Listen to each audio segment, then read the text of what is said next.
ሰላም ያገሬ ልጆች እንደምን ናችሁ? ዛሬ የአጃ ገንፎ ልሰራ ነው። የአጃ ገንፎ በተልባ እዚህ ጋር ተልባ አለኝ። ፍላክሴድ ጥሬ ነው ያለኝ። እዚህ ጋር ደግሞ የአጃ ዱቄት አለ፣ ሆት ፍላወር አለኝ። በመጀመሪያ ተልባውን ሞቅ ሞቅ አድርጌ እፈጨዋለሁኝ። ከዛ በኋላ ገንፎውን አገነፋለሁ።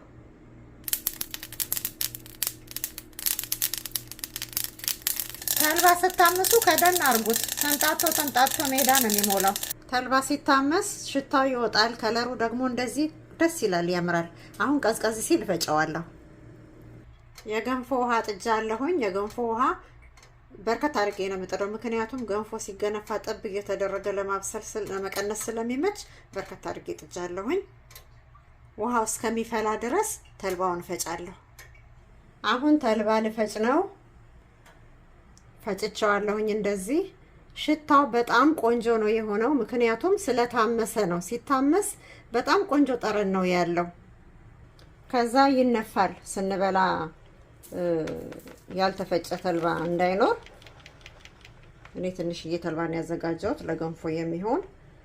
ምነፋበት ምክንያት ያው ንፌ እንትን ስንበላ ጥሬ ተልባ እንዳይኖር ነው።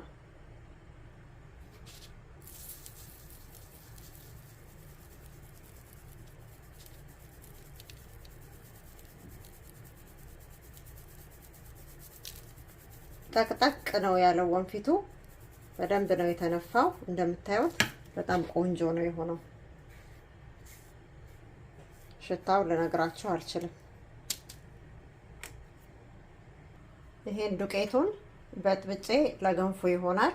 ይሄ ንፌቱ ደግሞ እንደገና ፈጭተን ብንነፋው እንጠቀምበታለን፣ ግን ለጨጨብሳ ይሆናል። ጨጨብሳ ቂጣ ስንጋግር ንፌቱ ይነሰነስና አብሮ ይበላል።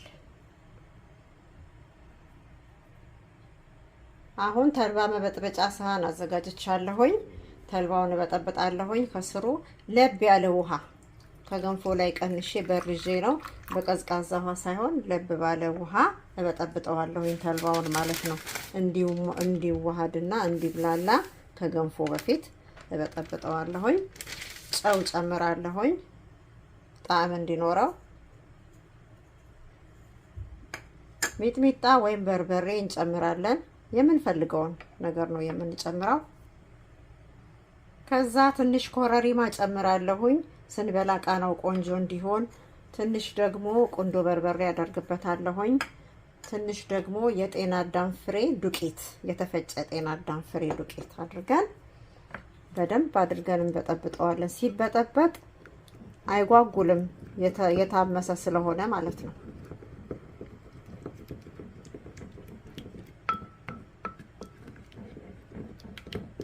እንዴት እንደሚያምር እኮ እንዴት እንደሚሸት ልነግራችሁ አልችልም። በቃ በርበሬያችንን፣ ጨዋችንን፣ ቁንዶ በርበሬ፣ የጤና አዳም ፍሬ፣ ኮረሪማ ጭምርምር አድርገን እንደዚህ ገንፎ በተልባ እንደዚህ ይበላል። ትንሽ ውሃ ጠብል አድርግበት። ወፈረ። ምንም ዘይት አያስፈልገውም፣ ራሱ ቅባት ስለሆነ።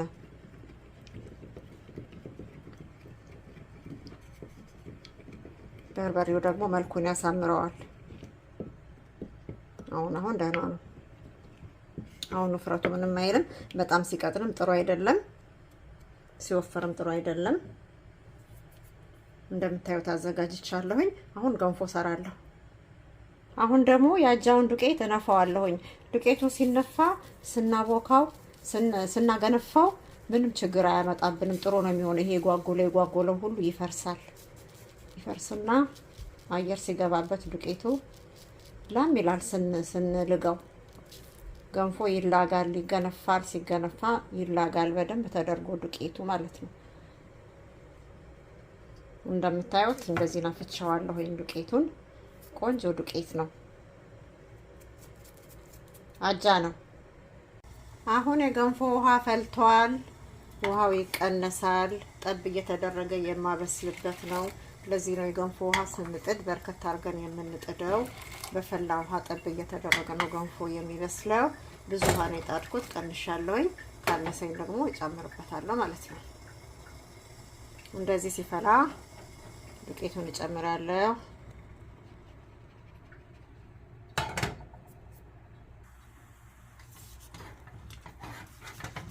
እንደምታዩት ገንፎ እየበሰለ ነው። ጫው ቅድም ውሃ ውስጥ ጨምሬ ያለሁኝ አልተናገርኩኝም። ፖዝ አድርጌ ተጨምሯል። ጫው ሲያንሰው ውሃ ስንጨምር ጨውን በጥብጠን መጨመር እንችላለን። በደንብ መላግ አለበት። ገንፎ ሲሰራ ትልቁ ስራ ይሄ መላግ ነው። ትልቁ ስራ ይሄ ነው። ካለበለዛ ገንፎ አይጣፍጥም፣ አይለሰልስም፣ ጣዕም የለውም። እንደዚህ አድርገን እኔ በድሮ ማማሰያ ነው ይሄው የምችለው። በሱ ነው ይሄንን እየላኩ ያለሁት። ይኸውላችሁ ያጃ ገንፎ እንደዚህ ይሰራል። ከዛ እንደዚህ ካደረግን በኋላ ማማሰያውን እንደዚህ አድርገን እናስለቀቅና እናወጣለን። ከዛ ጨው ትንሽ ካነሰው ውሃ ጠብ እናደርግና ከስር እንደዚህ ውሃ ይደረጋል። ቢነካም ችግር የለውም። በዚህ ተደርጎ ትንሽ ጨው ስላነሰኝ ውሃው ስር አደርጋለሁ። ውሃው ስር እህሉ ላይ ሳይሆን ማለት ነው። ከዛ ክድን ተደርጎ ይበስላል። መከደን አለበት። ገንፎ በእንፋሎት ነው የሚበስለው፣ በውሃው እንፋሎት። አሁን ገንፎ በስሏል። ከለሩን ቀይሯል። ገንፎ ሲበስል ከለሩን ይቀይራል። ገንፎ ወጥቷል። ይኸው እንደዚህ ገልብጨዋለሁኝ።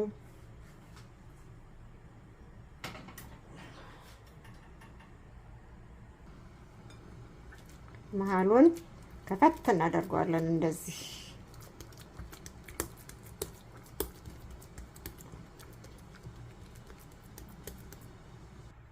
አሁን ተልባውን ምትት አድርጌዋለሁኝ። ምትት አድርገን ያው እንደ እንቁላል ይመስላል። በቃ በእውነት አድርገን መብላት ነው። አቅርበን መብላት ነው። በጣም ምርጥ ነው የሚሆነው። ይሄው እንደምታዩት ገንፎ በተልባ ተጠናቆ ለገበታ ሊቀርብ ነው።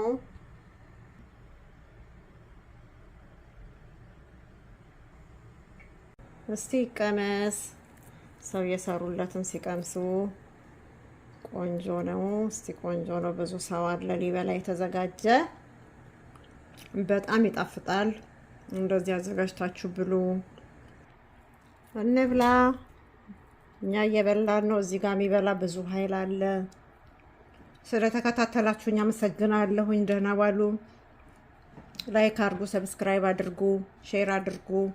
ደህና ዋሉ።